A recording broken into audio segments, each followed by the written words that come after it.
ವಿಧಾನಸಭೆಯಿಂದ ವಿಧಾನ ಪರಿಷತ್ಗೆ ನಡೆಯುವ ಚುನಾವಣೆಗೆ ಕಾಂಗ್ರೆಸ್ ತನ್ನ 4 ಅಭ್ಯರ್ಥಿಗಳ ಹೆಸರನ್ನು ಪ್ರಕಟಿಸಿದೆ. ಬಿಕೆ ಹರಿಪ್ರಸಾದ್, ತಿಪ್ಪಣ್ಣಪ್ಪ ಕಮಕನೂರು, ಪಿವಿ ಮೋಹನ್ ಹಾಗೂ ಶಿವಣ್ಣ ಮಳವಳ್ಳಿ ಅವರಿಗೆ ಕಾಂಗ್ರೆಸ್ ಪಕ್ಷ ಟಿಕೆಟ್ ನೀಡಿದೆ.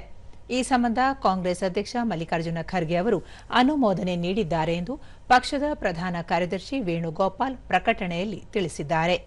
ಇದೇ ತಿಂಗಳ 18ರಂದು ವಿಧಾನ ಪರಿಷತ್ನ 7 ಸ್ಥಾನಗಳಿಗೆ ಚುನಾವಣೆ ನಡೆಯಲಿದೆ.